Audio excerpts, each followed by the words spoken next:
Imagine you're lying in a hospital bed. You're scared. You're exhausted, but you tell yourself, you're safe. Because there are people here whose entire job is to keep you alive. Now imagine, one of those people, is choosing who gets to go home, and who doesn't. This is the true story of Charles Cullen. A nurse, a colleague, a killer. And before we go any further, I need you to ask yourself something. Are you really paying attention? Because the details in this case aren't just disturbing. They're a warning.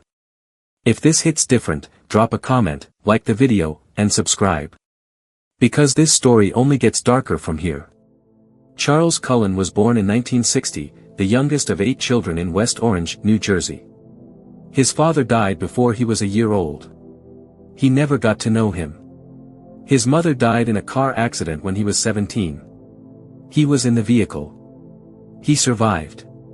At 17 years old, he watched his mother die. That moment hollowed something out of him. He enlisted in the Navy in the 1970s. Served on a submarine. But even there, in the discipline and structure of military life, something was wrong. He attempted suicide multiple times. He was discharged. And then he made a decision that would change everything. He became a nurse. A man with this history was about to be given access to the most vulnerable people alive. In 1984, Cullen enrolled in nursing school. He graduated. He passed his boards.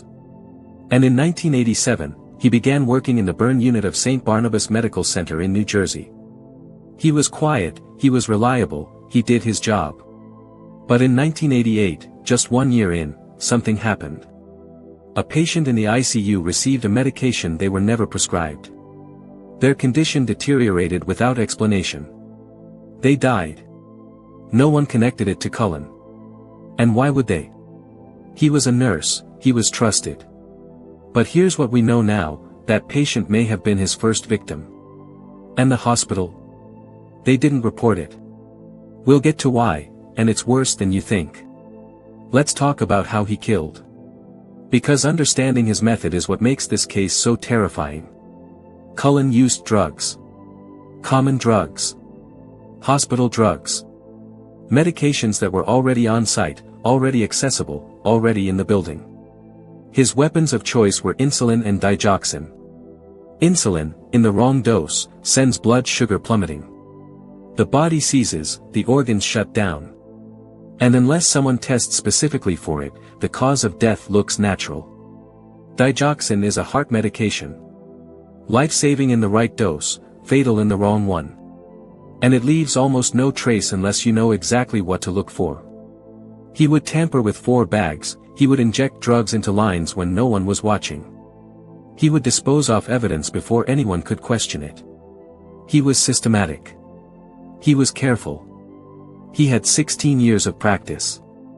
And the scariest part? Even when someone suspected him, nothing happened. Here's why. This is the part that should make you angry. Cullen didn't just get away with this because he was clever. He got away with it because hospitals let him. When patients started dying unexpectedly, hospitals noticed. When medication logs didn't add up, hospitals noticed. When staff whispered his name in concerned conversations, hospitals noticed. And then they stayed quiet.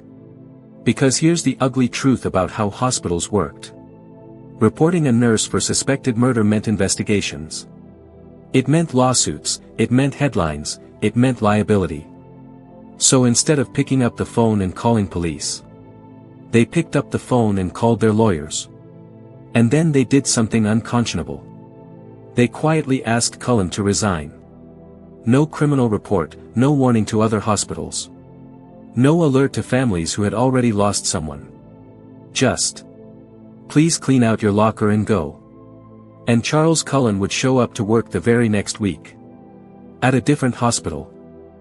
I want you to sit with that. Every victim after that first hospital, they didn't have to die. Over the next 16 years, Charles Cullen worked at 10 hospitals across New Jersey and Pennsylvania. 10 hospitals. 16 years. Every single time the pattern repeated. He'd join a staff. Patients would start dying unexpectedly. Someone would raise an alarm, the alarm would be quietly buried. And he would move on. Warren Hospital. Easton Hospital. St. Luke's. Lehigh Valley. Name after name on a list that should never exist. At one point, he was fired. He reapplied. And was hired again.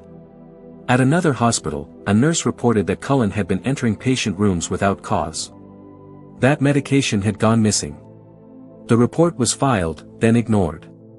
Every single time, the system had a chance to stop him. Every single time, it didn't. But in 2003, something changed. One hospital. One test. And one result that couldn't be explained away. In late 2003, a patient named Jean Kyung Han died at Somerset Medical Center in New Jersey. Mr. Han was a patient, yes, but he was not supposed to die. Not yet. Not like that. When toxicology results came back, they found something impossible to explain. Digoxin, in enormous quantities. A drug Mr. Han had never been prescribed. For the first time, in 16 years. A hospital didn't bury the report. They called the police. Detectives began looking at deaths at Somerset Medical Center. Then they started looking further back. And what they found was a thread. One name. Following every unexplained death. Across a decade and a half. Charles Cullen. But arresting him wasn't simple. They needed a confession. And to get one, they needed help from inside. Her name was Amy Loughren. She was a nurse at Somerset Medical Center. She was a single mother. And she was going through one of the hardest periods of her life. Dealing with a serious heart condition that threatened her career and her future. She and Cullen had become friends at work. He had been kind to her. Gentle, even she thought she knew who he was. When detectives came to Amy, they told her the truth. They believed her friend had killed people. And they needed her help to prove it. Put yourself in her position. Your friend. The person who checked in on you when you were sick. Is being described as a serial killer. She could have walked away. She could have said, I don't believe it. She could have said, I can't do this. She said yes. Amy Loughren wore a wire. She met with Cullen. She had conversations that felt normal on the surface. But underneath, every word was being recorded. She was terrified, she was grieving. And she did it anyway. What she heard in those conversations, what he admitted, was something no friend should ever have to hear. On December 12, 2003, Charles Cullen was arrested. And when detectives sat down across from him, he talked. He didn't rage. He didn't deny everything. He talked. He admitted to killing patients. He said he was trying to end their suffering. He described it as mercy. Mercy. For patients who were recovering. For patients who were days from going home. For patients who had never asked him for anything except to be cared for. He confessed to 40 murders. 40. That's already one of the highest confirmed counts of any serial killer in American history. But investigators believed the real number was much, much higher. Because here's what happens when someone spends 16 years in hospitals with poor record keeping and no accountability. Experts who reviewed Charles Cullen's full employment history, patient death records, and medication logs concluded the total victim count could be as high as 400. 400 people. People who woke up that morning not knowing it was the last day of their lives. People whose families were told it was natural causes. People whose deaths were quietly signed off, filed away, and forgotten. 400. To put that in perspective. That's more victims than Ted Bundy, Jeffrey Dahmer, and John Wayne Gacy, combined. And for 16 years, the system didn't just fail to stop him. It handed him the keys. Think about this, if even one hospital had made one phone call, how many of those 400 people would still be alive today? In 2006, Charles Cullen was sentenced to 11 consecutive life terms. He will never leave prison. But for the families, there was no clean ending. Because most of the deaths could never be conclusively proven. Records had been lost. Evidence had decayed. Time had buried the truth. Families sat in courtrooms and described what it was like to find out, years later, that the person they trusted with their loved one's final hours had been the one to cut those hours short. Some families never got answers at all. They were left with grief, and silence, and a question that no sentence can ever answer. Why? This case is not really about Charles Cullen. Yes, he's the one who made the choice. Yes, he's the one who committed the acts. But he couldn't have done it alone. He needed a system that valued reputation over responsibility. He needed administrators who chose silence over safety. He needed hospitals that passed the problem down the line like it wasn't their problem to solve. And that system gave him exactly what he needed. For 16 years. Since this case, new laws have been passed in New Jersey and beyond. Hospitals are now required to report suspicious deaths. Nurses must disclose termination reasons when changing employers. Those laws exist because of the people Charles Cullen killed. Their deaths, as horrific as they were, changed something. But here's what I want you to take away from this story. Silence is never neutral.